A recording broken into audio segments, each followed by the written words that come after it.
Hiya! Welcome to GGKCS, the multi-generational podcast / FlossTube for fans of all things knitting, cross-stitch, and geeky. I'm Cece, and I'm so glad you're here today. Today is Sunday, the 3rd of January, 2021. Happy New Year! And this is Stitch With Me, episode 37. Today, for the final time, I'm going to be stitching on Baba Black Sheep by the Prairie Schooler. The pattern was a gift from Michelle Bindi Stitchy, and I'm stitching it on 18 count Ada, dyed pink by Erin the Two Martini Stitcher, and I am going to finish this today. I will. There's not that much left, so we're going to get this finished today. I'd like to say a big welcome back to all returning viewers. Love y'all. And a big hiya to any new viewers. Thanks for giving us a shot. Hope you enjoy the show. If you're new here, I record these Stitch With Me's on Sundays, and they go live on Mondays. And then we're changing our schedule because my co-host is my 21-year-old kid, Dammy, who is now officially a senior in university in Seattle. They're still in their 3rd year, but they have enough credits that they're now officially a senior. But they still will have another year to go after this one. So, but they are on with me every other. We recorded on Wednesday. It goes live on Thursday episodes, and I record a modified version of the podcast on the off weeks that Dammy is not on. Okay, I'm having issues here. Let's see, maybe I need to let my thread untwist because it's not cooperating here. Yeah, so that's what we do. Happy New Year, everyone. I hope that the end of your 2020 was calm and not any stress or problems. 2020 had enough of its own, right? So Dammy actually went... I cannot see what I'm doing here. Dammy actually went back to Seattle on New Year's Eve after we finished recording our final episode of 2020 that actually went live on New Year's Day. One of their roommates, it was their birthday. They share an on-campus apartment with 3 other theater students. And so they all went back early to celebrate New Year's as well as the birthday. Excuse me, goodness. So they've been back already. Classes don't start until Tuesday on the 5th.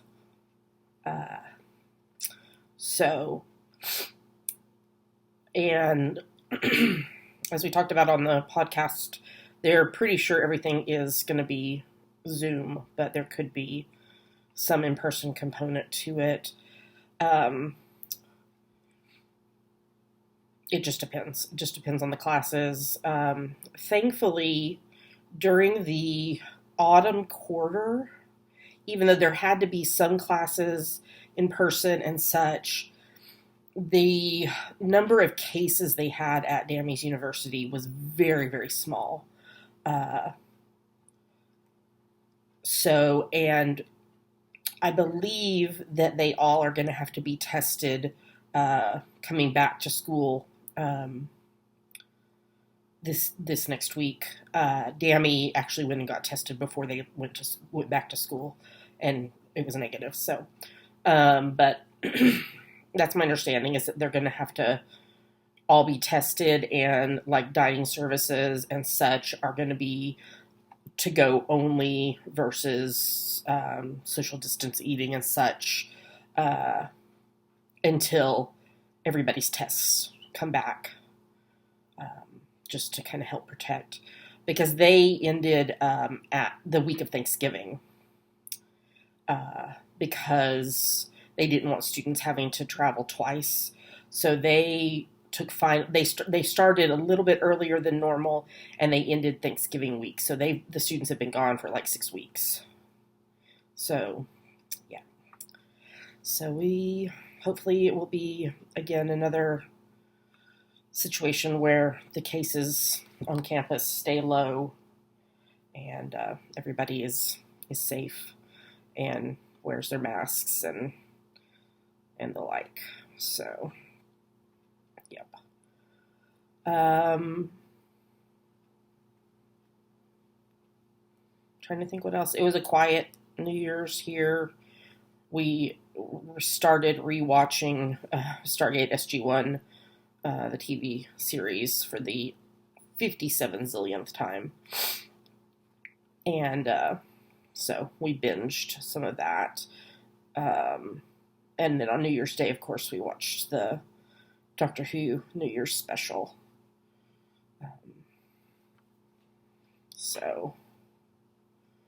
But did a lot of crafting. I picked back up my Edinburgh Castle full coverage piece.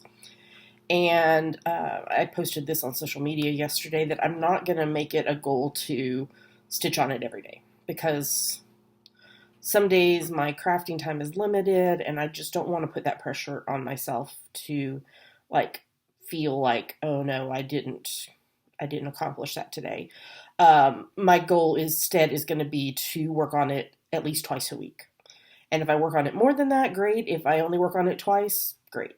So, and that will make me meeting my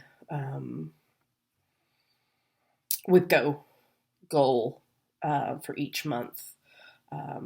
Totally doable, because what I did on my WIPGO board is I put Edinburgh Castle on there 12 times with 500 stitches each time. And the only reason I put number of stitches is because I use Pattern Keeper, and as I mark off stitches, it tabulates it for me. So whenever I pull it out and work on it, I usually try to do 100 stitches. And if it's a square that's a 10 by 10 square that's not lots and lots of color changes, I will just do it as the square as it comes. If it's one that's got lots of color changes, like what I was working on yesterday, I'm working it by color.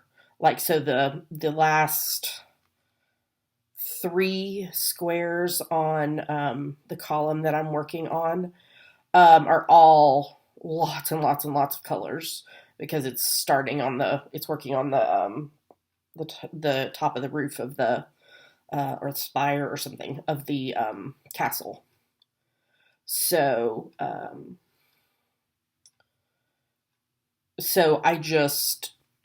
I did 100 stitches on it yesterday, but I didn't complete the 10 by 10 square because I was trying to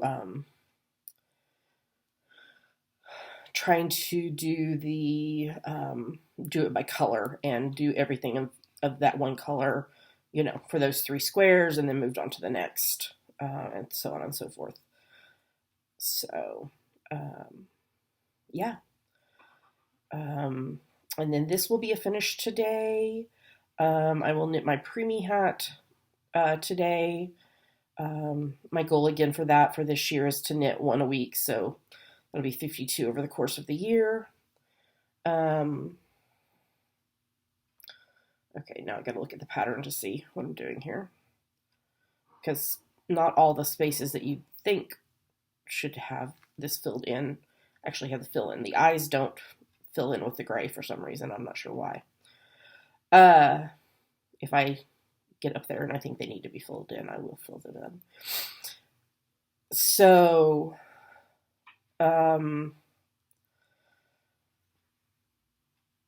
yeah, so I'm kind of taking it easy on myself on goals and such for this year, crafting wise.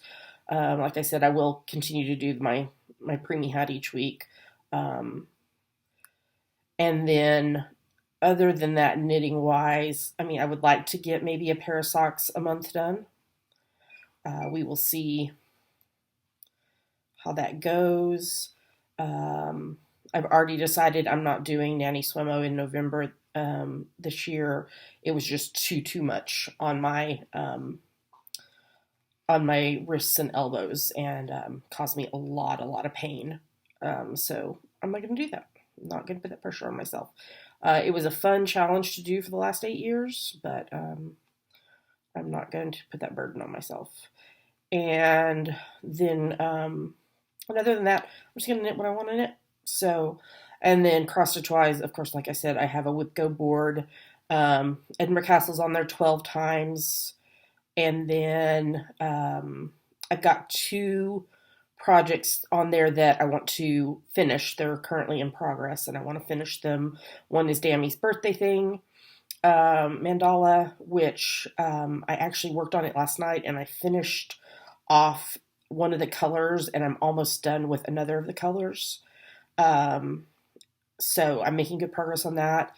The other one that I want to finish is the Hello Pumpkin from Stitching with the Housewives. So those 2 I want to finish. And then I put 5 new starts on there, twice each, and I want to work at least 5 days per time that they're on there for those 5 projects. So 10 days of work total for each of those projects. Yeah. But I'm not going to do any of the like counting challenges or anything. I'm just going to take it easy and do what I want to do. So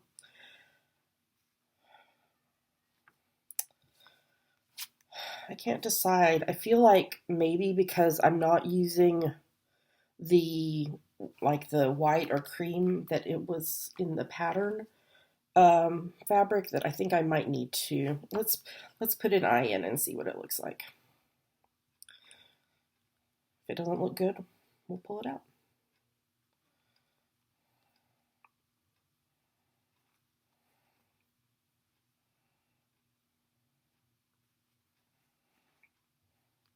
Oh no, I think that needs it. Okay, we'll put the eyes in, and then this one's done, y'all. This one is done. I should have brought my preemie hat knitting over here because I need to I'll show y'all what I'm gonna work on next for Stitch with Me's. Oh, that's on there too.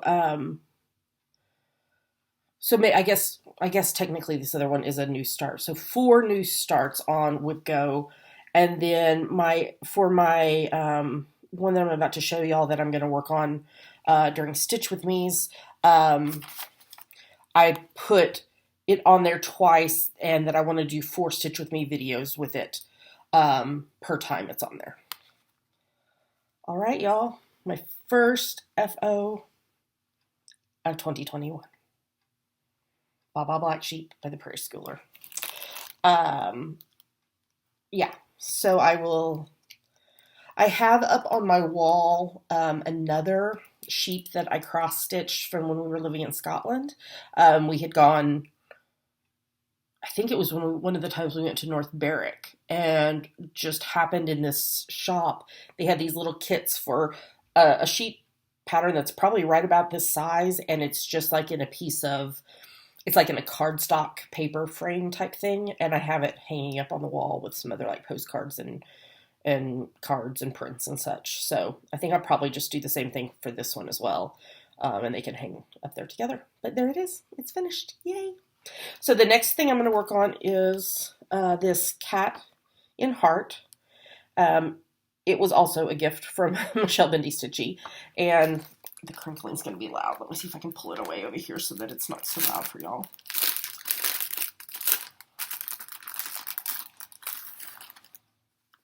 Okay. So there is the pattern, and here's the fabric. It's just a 14 count Aida, and then they've done the floss like this. So it is, let's see how many colors it is. 2, 4, 6, 8, 10 colors, with a little bit of back stitching in 2 of the colors. So I need to pull the colors apart and figure out what color's what. Thankfully, they're DMC colors, so if I can't figure it out, I can go pull out my DMC and match it up to figure out what color's what. Let's see, does it say what size or how many stitches it is? 10, 20, 30.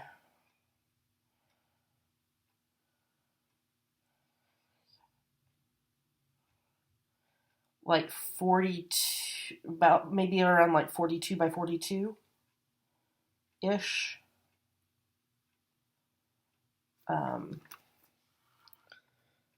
But yeah, there is a little bit of back stitching, like with the black detail there, and of course the cat's face, and then this pink detail all the way around.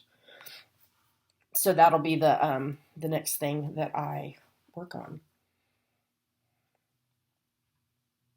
But I need to sort through the colors, so I can't do that while we're talking. I'm gonna grab, because I've only been with y'all for like 15 minutes. I'm gonna grab my preemie hat, and I'll knit on that while we talk.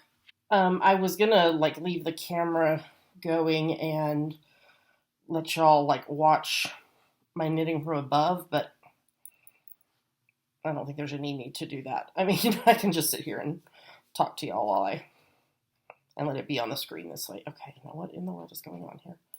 I always cast on my preemie hat when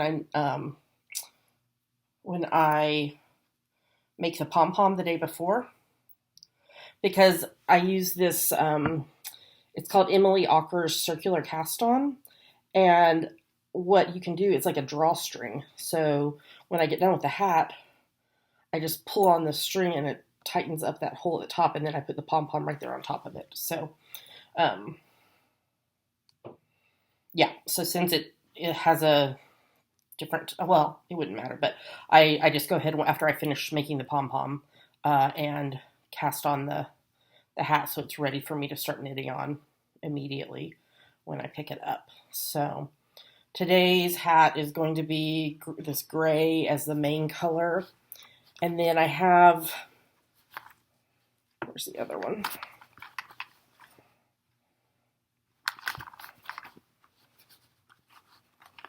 I like dumped everything down in this bag down here, and now I can't find. There it is. It got tucked in there. So the pom-pom I made, it's this color. Yeah, that's better. But I only have just a smidge of that left for the stripe that I do. So I grabbed another of the same brand type of yarn color that I don't have that much left, and so it's going to be a 2-color stripe, just because of not having as much yarn left as I would typically use for the stripes. So it's going to be kind of these gold colors and gray preemie hat today. So yeah, I just like I typically just use leftovers for preemie hats. If they're like a DK or sport or worsted weight, I just use them kind of on their own. If it's a fingering weight, I typically hold the yarn doubled. So that is how I use up, like, because when I knit socks, I typically have enough left to like knit another pair of socks if I use a second color to either do like the toes, heels, cuffs, or I use a second color and do inverse socks where one of the colors is the toe, heel, cuff on one sock and the main part of the sock on the second sock, and then the second color is the opposite. And then if I still have yarn left over, depending on how much it is, I'll sometimes save it to use like in what I call Frankenstein socks, but leftover socks, like what I'm doing right now for my bestie's youngest son, Izzy, for his birthday this month. I just am doing 10 rows of a color and then changing to the next color, etc., etc. So if it's enough to be able to do that, I'll save it for the next time I do a pair like that. Otherwise, I'll put it in my for preemie hats, and I'll hold it doubled, or sometimes if it's, it just depends. Sometimes I'll hold it doubled with itself. Sometimes I'll hold it doubled with another yarn, especially if it's like a self-striping. Sometimes I'll hold it like with a gray, since gray tends to go with pretty much everything, and use it for preemie hats. So I do have some like full skeins of yarn up on my shelf to do preemie hats with, but they've typically like been donated to me, or like if I've done a bigger project and ended up with like a full skein of a color or most of a skein of a color left over when I finish that project or whatever. So that's what I typically do for preemie hats. So my preemie hats always have a wide assortment of colors, which is good because,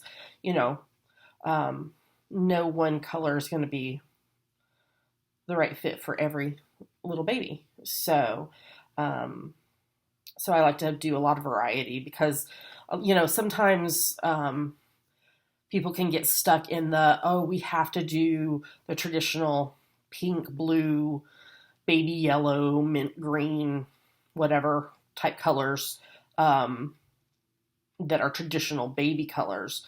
But I like to do, I do some that way. But I like to have a wide variety of stuff. So, because a lot of times it just depends on the hospital, but they'll let like one of the parents pick a hat for the baby out of their their stash of preemie hats. And so I like to have lots of options because, yeah, it just makes it nice for the families to be able to look and see and kind of choose what they might want to have. So, yep. So, okay, well, I've rambled, so let's see. Maybe we'll answer a prompt or so out of this. This is 300 writing prompts that I picked up from Barnes & Noble back in, I think, 2019.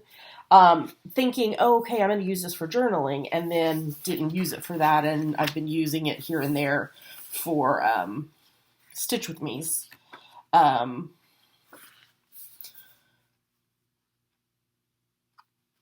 To answer some, not all. Okay, let's see.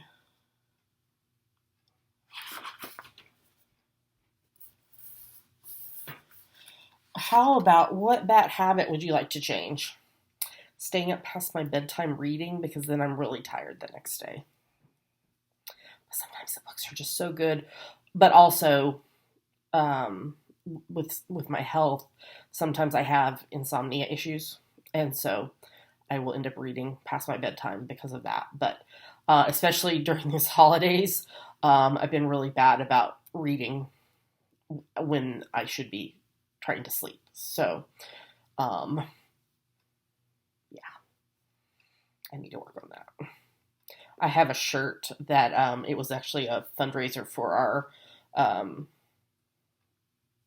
our county's library system, that it's like an owl with a moon on it, and it says, "I read past my bedtime," which is very, very, very true.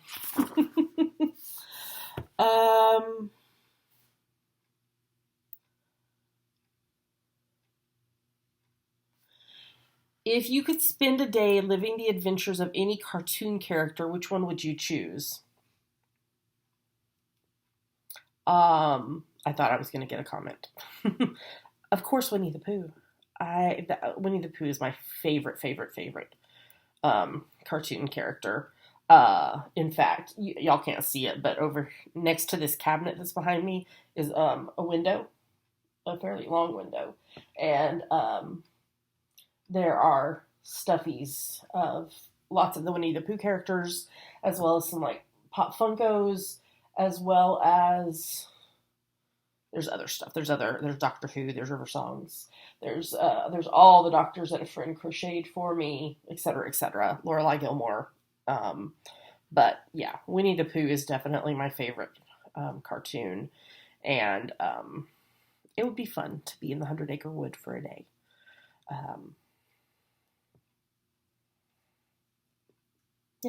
Yeah, that would be kind of fun.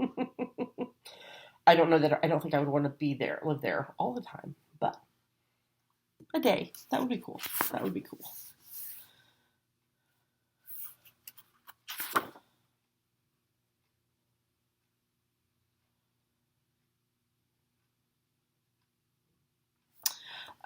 Okay. Does writing change you? How does writing make you a better person? Um, I don't, I don't writing like for like fiction or uh, stuff like that, something like that that would be published. But I do journal. And bare minimum, my journaling for the day consists of um, writing, making a list of 3 things that I'm grateful for. Um, and then I also have one of those 5-year journals where you write like a couple sentences each day. And then as you come back through the course of the year, you'll be able to see what you've written in previous years and such. So that's like my bare minimum. I like to try to take time to write more than that. I feel like when I do take the time to do that, um, I feel like it's really helpful, like for processing things and um,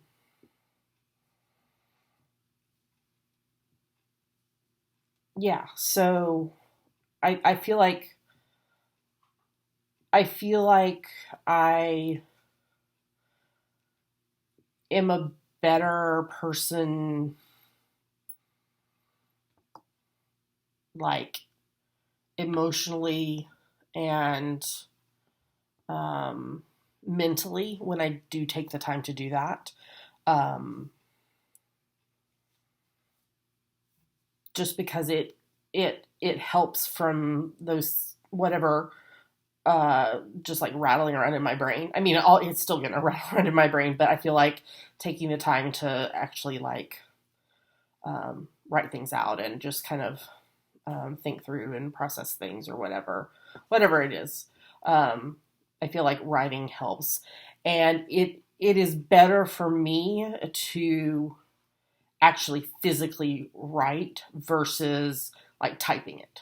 Um, there's something about the act of actually writing, even though my handwriting is terrible and um, and such. There's just something about that actual physical act of writing, which is why I will never be a complete um, online digital calendar person only. Although we use those things, and I mean, like, excuse me, we have we all have Google calendars, and then like we have shared Google calendars for things, and we like all have access to them. Um, I also have an actual paper planner that I like will usually a couple weeks before the end of the month I will like get out my washi tape and stickers and all that and make the next month's pretty. Um, but then also like like for example, yesterday on Saturday, I finalized my calendar for this next week. But then I also like looked ahead to the week after that, um, just to kind of give myself a heads up as to what might be going on or things that I need to plan for, or like for example, if one of us has a doctor's appointment or whatever, or something like that, that's going to affect like when we're able to record the podcast or whatever like that. Just to kind of give myself a heads up on that. So, um, yeah, there's just something for me about the physical act of writing things. Um, yeah, yeah. So, writing is important, I think. For me, no judgment if it's not for you. I mean, we're each different people, and we each do what is best for us in the terms of, planning things, organizing things, dealing with emotions and thoughts and all that. You do what's best for you, as long as you're not harming someone else. You do what's best for you, in the terms of processing things and doing things. So I feel like I got a little philosophical there.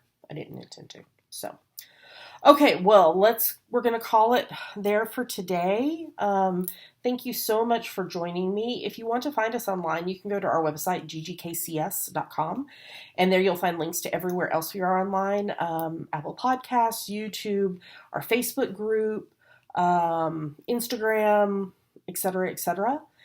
And I'm so excited to have my first finish of 2021.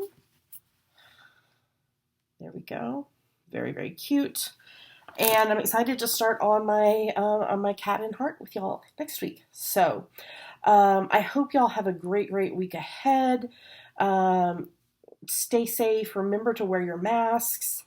And happy crafting. And I hope 2021 is a much better year for all of us and not the dumpster fire that 2020 was. So, well, until I talk with y'all again, happy crafting, and I'll talk to you again soon.